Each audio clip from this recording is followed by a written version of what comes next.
ناظرین، دنیا پور ایک ایسا ڈرامہ ہے جس میں طاقت کے نشے اور گدی نشینی کی جنگ کو دکھایا گیا ہے۔ طاقت کی اس جنگ میں پڑوان چڑھتی محبت کی جھلک بھی دکھائی گئی ہے۔ دنیا پور محبت اور نفرت کے حسین امتزاج پر مبنی ایک ایسا ڈرامہ ہے جس میں معاشرے کی حقیقی الفاظ میں عکاسی کی گئی ہے۔ ڈرامے کی منفرد کہانی شائقین کو اپنی طرف راغب کرنے میں کامیاب ہوئی ہے۔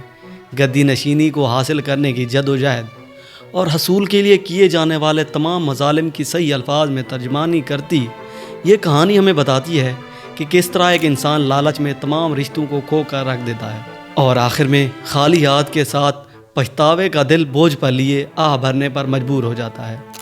دنیا پور نجی ٹی وی گرین انٹرٹینمنٹ پر نشر ہونے والا ایک ایسا ڈرامہ ہے جو کہ گرین کا ایک میگا پروجیکٹ بھی ہے۔ اس ڈرامے کو ردین شاہ نے قلم بند کیا ہے جبکہ شاہد شفاعت نے اس کی ہدایت کاری کی ہے۔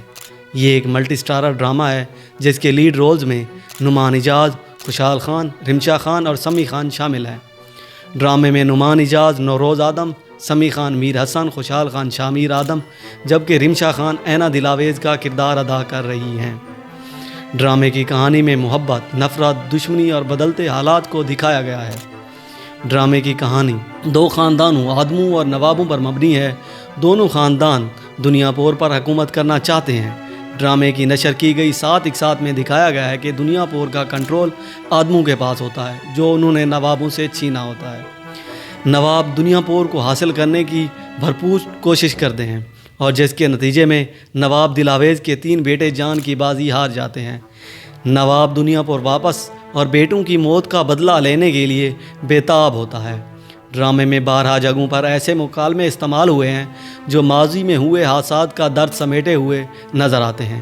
نوروز آدم کے 2 بیٹے ہوتے ہیں جن میں ایک نیاب آدم جبکہ دوسرا شامیر آدم ہوتا ہے۔ نیاب آدم گرم دماغ کا ہوتا ہے اور نوابوں کے حملہ کرنے پر نہ آؤ دیکھتا ہے نہ تاؤ اور جوابی کارروائی کے لیے ان پر حملہ کر دیتا ہے، مگر تقدیر اس کے خلاف ہوتی ہے۔ وہ پکڑا جاتا ہے اور پھر بہن کی شادی نواب سے کرانے کے بدلے میں رہا ہونے جا رہا ہوتا ہے کہ اسی اثناء میں نواب کے بیٹے کے ساتھ مارا جاتا ہے اور یہیں سے دنیا پور کے حالات نوابوں کے ہاتھوں سے نکلنا شروع ہو جاتے ہیں اور ان پر زمین تنگ کر دی جاتی ہے۔ دکھایا گیا ہے کہ کس طرح پولیس اپنے مفادات کے لیے کام کرتی ہے۔ نوروز آدم کو پکڑ کر جیل کی سلاخوں کے پیچھے ڈال دیا جاتا ہے۔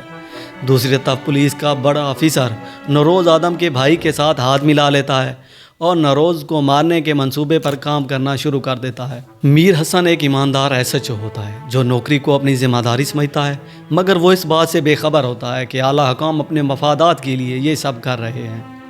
دوسری طرف نوروز آدم کا چھوٹا بیٹا شامیر جو دنیا پور چھوڑ کر جانا چاہتا تھا اور لڑائی جھگڑے سے سخت نفرت کرتا تھا، وہ خاندان پر ہوتے مظالم کی وجہ سے ہتھیار اٹھانے پر مجبور ہو جاتا ہے۔ اور ادھر نواب کی بیٹی اینا دلاویز جسے دنیا پور کی مٹی سے نفرت تھی، وہ بھی بھائی کی موت پر گدی پر بیٹھ جاتی ہے۔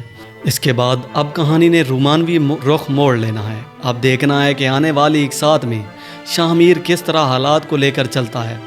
خون سے لکھی گئی کہانی محبت تک کا سفر کیسے طے کرتی ہے۔ دوسری طرف اینا دلاویز کس طرح اپنے باپ نواب دلاویز کی سیدھا سوچ کو ختم کر کے دنیا پور کو ایک پرامن جگہ بناتی ہے۔